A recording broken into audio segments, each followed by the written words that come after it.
Mais uma vez, boa tarde a todas e a todos. E hoje gostaríamos de registar mais um indicador extremamente positivo que vem reforçar todos os outros indicadores de que a economia portuguesa começa a apresentar de uma forma consolidada valores de crescimento.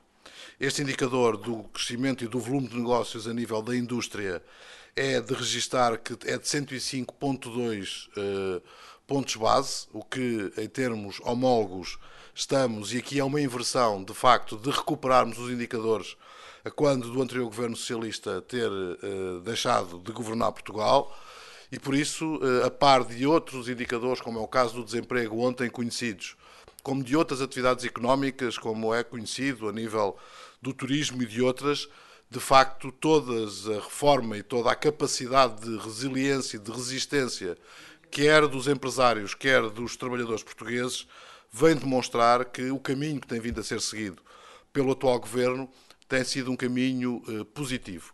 E por isso registamos que neste indicador que se volta a recuperar e é o maior crescimento absoluto desde maio de 2011, que começamos a recuperar em todos os indicadores, o que deve deixar mais uma vez o Partido Socialista zangado com os sucessos que o país tem vindo a ter. E este, claramente, é um dos que o Partido Socialista só pode vir regozijar-se, já que estamos a atingir melhores indicadores do que quando eram governo.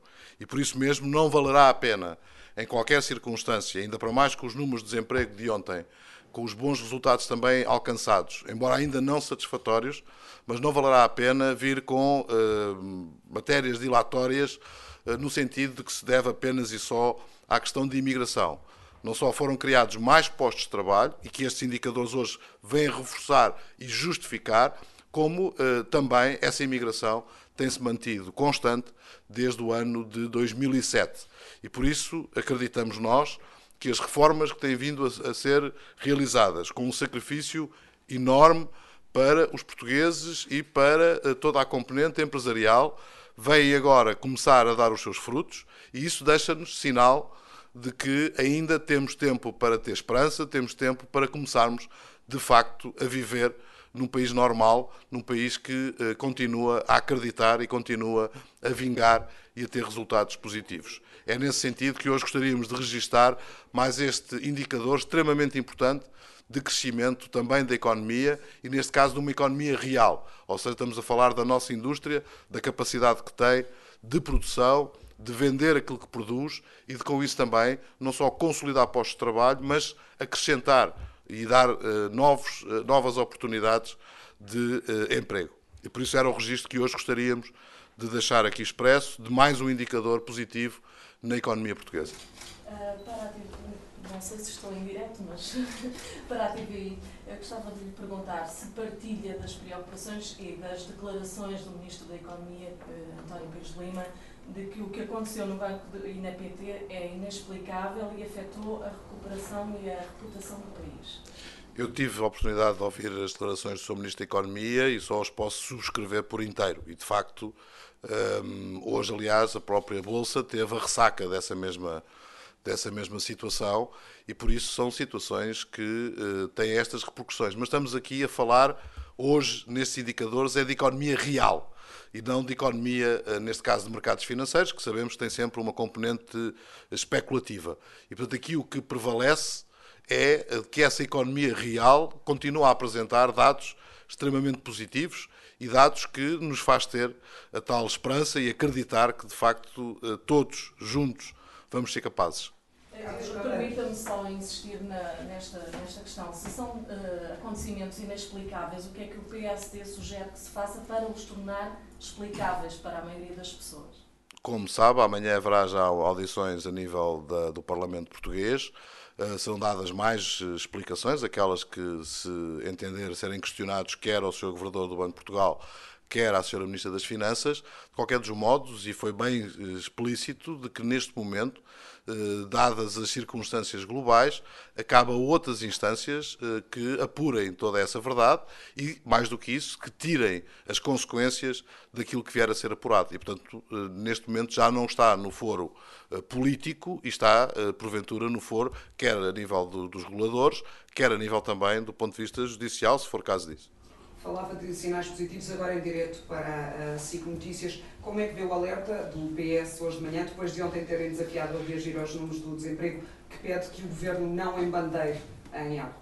Mas o Governo nunca tem embandeirado em Arco. Aliás, neste momento o que tem permanecido é uma grande consistência, uma grande serenidade, mas também com uma grande exigência por parte do Sr. Primeiro-Ministro e de todo o Governo, que contrastem muito com a situação do Partido Socialista, que de facto está numa luta fratricida entre duas fações que só me levam a concordar com aquilo que ainda há bem poucos dias saiu em órgãos de comunicação social, que era uma facção, pela voz do seu porta-voz, acusar a outra de ser um vazio de ideias e a outra de responder que de facto o que sentia era que a outra facção lhe estava a copiar as ideias que tinha. Portanto, ou seja, eu aqui só posso dizer que estou de acordo com as duas fações do Partido Socialista, porque de facto o que tem vindo do Partido Socialista é esse vazio de ideias.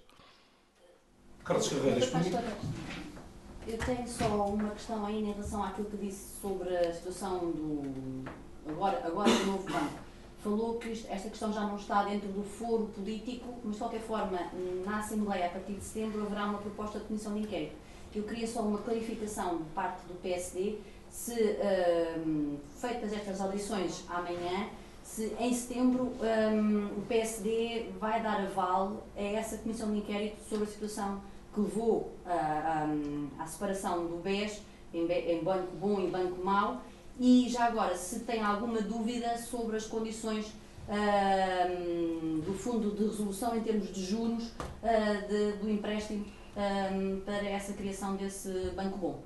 Começando pelo fim, em relação aos juros, eu penso que a Sra. Ministra das Finanças, na entrevista que já teve a oportunidade de dar, foi muito explícita sobre essa matéria, nomeadamente, e agora aqui são questões de ordem técnica, normalmente os juros estão associados às taxas de risco, ou seja, qual é o risco que se corre. E dado que, de facto, este processo não comporta os riscos que outros processos comportaram, de facto, esse juro é mais baixo porque o risco é mais baixo. Em relação à Comissão de Inquérito, não há uma posição formal ainda por parte do PSD. De qualquer das formas, o que lhe posso transmitir é a minha pessoal. Eu sou sempre favorável a que se apure até à última consequência e, pelos esforços que sejam necessários a fazê-lo, toda a verdade. E, portanto, neste caso em concreto, não vejo razões para que, de facto, não se apure toda a verdade. Aliás, é isso que os portugueses exigem, é isso que os portugueses estão à espera, que se apure não só a verdade, mas que se tire consequência dessa mesma verdade. Boa tarde. O PSD está em condições de assegurar que não serão os portugueses a pagar a solução encontrada para o BES, como ainda esta manhã António José Seguro de alguma forma colocava essa possibilidade? O que o PSD está em condições de assegurar é que a solução que foi encontrada, já no âmbito também de uma participação muito determinada por parte do Sr. Primeiro-Ministro de Portugal, nomeadamente na questão da União Bancária, de regras que saíram por via dessa afirmação, e lembremos que as primeiras propostas sobre esta legislação europeia era de que eram os próprios depositantes que pagariam alguma situação que viesse a ocorrer, o que foi por uma grande capacidade de intervenção do nosso Primeiro-Ministro que de facto ficou excluída essa situação. Mas o que o Partido Socialista devia estar preocupado era de, por um lado, dizer qual era a sua solução. Porque a última solução que nós tivemos em situações análogas por parte do Partido Socialista foi aquela em que foram os contribuintes, de facto, que pagaram a conta. E isso, eu estou a falar nomeadamente da nacionalização do BPN. E, portanto, é isso que o Partido Socialista fica nas suas incoerências, na sua incapacidade de explicar como é que resolveria a situação. Não basta dizer mal, não basta criticar, embora seja essa, digamos, também uma das obrigações de qualquer oposição, mas o que se exige e o que os tempos exigem, em Portugal e não só, é que cada um diga ao que vai. Cada um afirme qual é que era a sua solução, confrontados com os enormes problemas. E, portanto, aquilo que se pode dizer é que, de facto, foram mitigados ao limite máximo todos os riscos que possam levar a que, uma vez mais, sejamos nós, portugueses, contribuintes, a ter que arcar com más decisões, e neste caso más decisões de gestão, as tais que serão e que terão que ser apuradas em toda a sua dimensão.